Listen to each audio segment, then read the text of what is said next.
Finally, tonight, Newton schools were closed again today as the city's public school teachers strike for higher pay and other improvements in benefits and working conditions. To discuss where negotiations stand, how long the strike might last, and what this all means for students and their families, I'm joined now by David Bedar, a member of the Newton Teachers Association who's taught history at Newton North High School for 17 years. David, thank you so much for joining us. So we're talking, this is having a huge impact. We're talking nearly 2,000 educators. You've been working without a contract since August.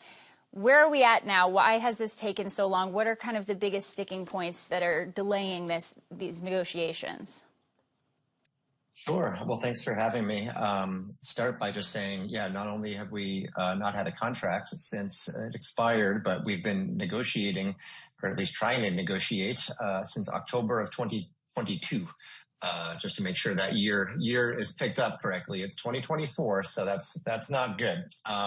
What are the major sticking points? I would say first and foremost is Mayor Ruth Ann Fuller is the biggest sticking point. But I can tell you about our priorities and what we're looking for. They really haven't changed at all in the last 16 months. We're looking for the following. We're thinking mental health support. Our students are in a mental health crisis, so we're looking to get a social worker in every elementary and middle school and the Newton Early Childhood Program. We're looking at getting a reasonable cost of living adjustment, and some of the discourse even mentioned it kind of right off the bat as the main thing.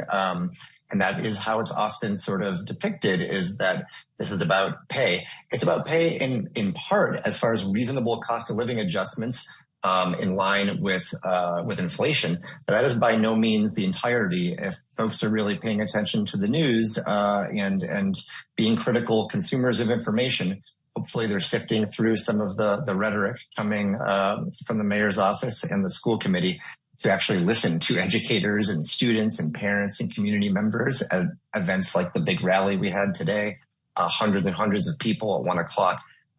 It's a lot more than the cost of living adjustments. Those are important, but we're looking for a living wage for Unit C members. Those would be sometimes called paraprofessionals or education support professionals who do not, $27,000 is not a living wage, in our opinion. School committee, by the way, rejected that counter offer of raising pay for Unit C folks. They rejected the wage increase, did not offer a counter proposal. What else? We are looking for parental leave that is more in step with what it should be in 2024, more humane, modern family leave policies. We are looking for increased student learning supports. Everything that we've been saying, it feels like sometimes over the last few days, at least, I think to our entire membership that the school committee and the mayor don't know there's a strike happening and don't understand that we're in a crisis. This doesn't have to be the case. We all want to get back into the classrooms as soon as possible. But that's up to the mayor. She has the money and needs to fund the schools fully. Right. You mentioned those paraprofessionals. Those are also, that includes behavioral therapists, right? Mm-hmm. So that's the starting wage is $27,000. So there are behavioral therapists, but you're talking about specific professional, bringing in additional specific professionals and then paying those more as well. And that's been one of the big sticking points in the contract. Right. Well, so we're talking about living wage for classroom aides, folks that work with special education students, instructional aides, behavioral therapists. Yes. In addition to hopefully getting a social worker that is very needed in our schools, particularly among our youngest and most vulnerable students. These are folks that work really, really hard and have often thankless tasks and are vital to the operations of our schools. And they really make the schools run in many ways. And, in a city like Newton that is affluent, that has the money to pay folks and claims that, the mayor claims that public schools are, her top priority. Well, she's got to act like it. And frankly, the school committee can only do, I feel for them sometimes in the sense that they are hamstrung by the mayor. So they should be standing up to her, not, pushing back on things that are going to be good for kids. We say it all the time, and it's not just just to say that student learning conditions are the same as our working conditions. This is what we're fighting for. There's a reason why students are out there, independently. I've been hearing from alumni that I taught, 10 years ago, 12 years ago, reaching out and offering expressions of support that this will get resolved quickly. I'm right there with them. So it is illegal for teachers in Massachusetts to strike, and on Friday, a Middlesex Superior Court judge kind of gave you a warning that if you didn't stop by Sunday, there would be legal ramifications. It's continued. So what is your response to that? Yeah, it's continued because we are trying to do what's right by our students and for the education in the city of Newton. The mayor can end this right now if she wanted to by fully funding the schools, but we are prepared to pay fines where we believe what we're doing is right. We believe we're doing right by the students of Newton. It's illegal. This is an act of civil disobedience, but we're proud to stand up for our students and our families. The community is behind us. We've seen that at the rallies, at the standouts. They've been with us, and we're trying to stand up for the right thing in a way that elected leadership in Newton either doesn't have the will to do or is too afraid to do. You'll have to ask them that, but we're going to hold out longer, one day longer than the school committee will. You mentioned how Newton is very well funded. I mean, as a town, the teachers are some of the highest paid in the state. I think that's a lot of people's reactions. Just in 30 seconds, can you just tell me, when people tell you that, well, isn't it enough? Like, what could you possibly be striking over? What is the mission here? Yeah, as I said before, what I would say to those folks is that education support professionals are not actually being paid a living wage that shows any level of respect and value for the really, really hard work that they do. Inflation has hit everyone, of course, and we're just like everybody else asking for, reasonable. These are certainly not outrageous proposals, but reasonable cost of living adjustments. The city was at $28 million in surplus free cash. They've already been cutting programs. Mayor Fuller has cut programs the last several years. They're trying to have us subsidize education in Newton, and we're saying no. You need to fully fund the schools. That's your job. You're elected to lead, so lead. Great. Well, David Bedar, thank you so much. Obviously, this is an ongoing story. We'll be on top of it, but keep in touch, and thank you so much. Thanks for your time. Thank you. Appreciate it. Now, to break down how the Newton School Committee is responding, I'm joined by their chairman, Chris Bresky. Chris, thank you so much for being with us. So this is not happening in a vacuum. Obviously, these negotiations have been going on for over a year. Teachers have been without a contract since August. And now this strike has come to a head, and you're kind of in the middle of it.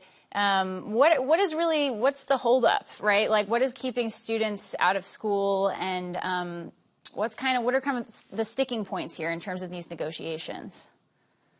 Yeah, so as you said, this has been going on for well over a year. The pace of negotiations has been slow through much of that time. We did enter into state mediation back in the summer, which is a process you enter into when you reach an impasse. It's a sort of well-known process that's intended to bring the two sides together and reach a conclusion and avoid something like this from happening. That's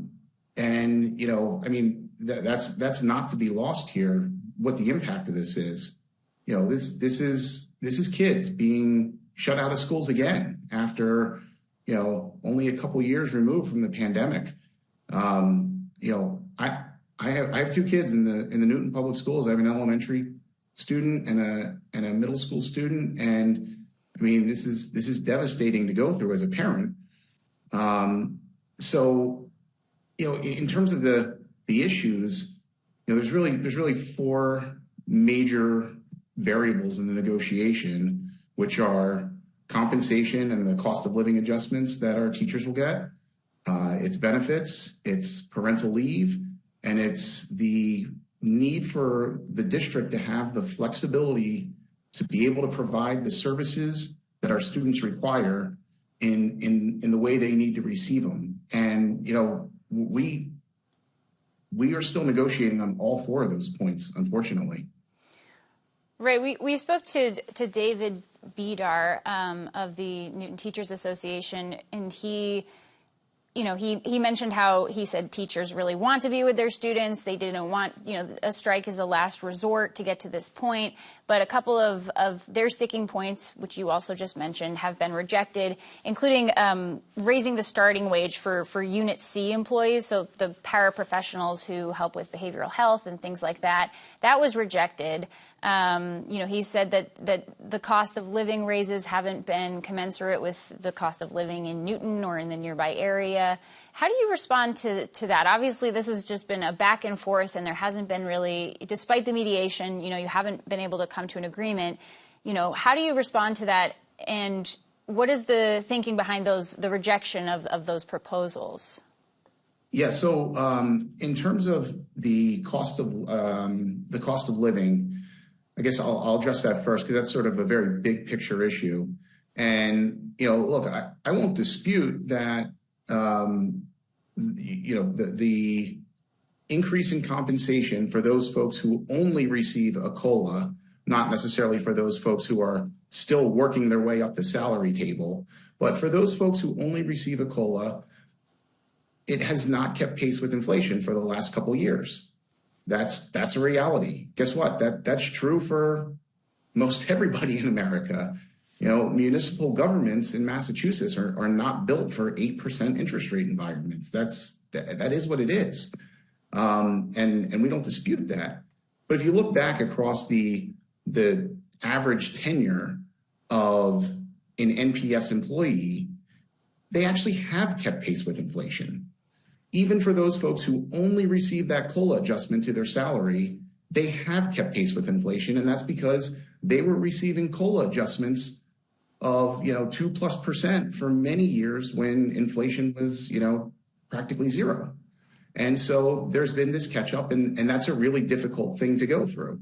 And we don't deny that. There's a that's a real impact on our folks who work for our kids. In terms of the Unit C folks you referenced, and I mean, my family lives Unit C. We have a lot of contact with those folks as a parent, and they do, honestly, amazing work for our kids. I said it the other night in the negotiating room that you go into a meeting with 12 people and you're spending 90 minutes just doing nothing but talking about how are we going to do what's in the best interest of your kids. And, it's kind of heartbreaking to see this happen now. But we came into the negotiation as a committee saying, you know what, we need to do better on that bottom entry level for those folks. That was a strategic goal of ours. And we came to an agreement to drop the bottom two steps off the chart, so to speak, so that people coming in will have a sort of step function higher raise than otherwise would be. I would also say, while we're now moving that into the competitive realm because we felt we were low before we put that proposal. Yeah, 27,000 to start is relatively low. Especially for Newton, right? So what did you propose as a higher wage? In terms of what the actual number is, I don't have that handy. I can certainly get that for you. But we are hyper competitive at the top end of Unit C. So we pay the best wages. If certainly amongst our peers, it might be in the state. I'm not sure. If there's a restructuring of that to level that somehow, I don't know. We haven't heard them bring that forth as a proposal. So if you look across the contract as a whole, though, it's hard to say what's on the table is not competitive. We have looked at their selected peer groups and used their methodologies that they have published. And their peer groups are, much smaller towns, less diverse, wealthier in many cases. And we are the median of those peer groups if you look at their selected metrics. So it's just hard for me to say that an offer that makes you the median isn't competitive. You mentioned the pandemic. I think it highlighted a lot of the importance of teaching, a lot of the difficulties that educational professionals face. And I think it also has created an environment where children need more support, right? You have children in Newton Public Schools need more behavioral health support, need social workers perhaps, which is one of the things that they're asking for in the contracts. I mean, do you think that Newton has the ability to step up and provide these things or meet at the table at this time when teachers are saying, hey, we need more? Yep. So, I mean, what you're saying is correct in the sense that it is different. It is just different. Schools are not even recognizable, to what they were 10 or 15 years ago, but even 5 years ago, before the pandemic, things are different. The level of needs of kids is just so much higher. And I live that every day as a parent. And,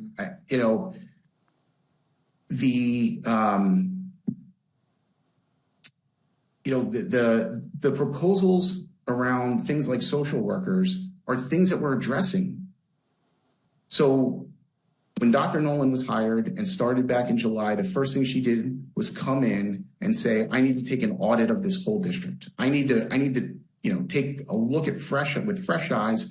What are the most critical needs of this district? And she identified a couple things. We need to bring our class sizes down in some of our high school math and STEM classes. And another priority was we need to put in incremental supports, including social workers, at 5 of our elementary schools that need it the absolute most. Those were her 2 biggest priorities in terms of how we're going to invest in this district going forward. And so that plan included adding 5 social workers on top of the 105 social workers, counselors, psychologists, et cetera, that are already in our schools doing that work. Chris, I'm sorry. I wish we had more time to talk about this. Thank you so much for your time. I know this story is ongoing. These issues are still very much happening. Thank you. Thanks for joining us, and keep us posted, okay? Thank you. Thanks, Chris.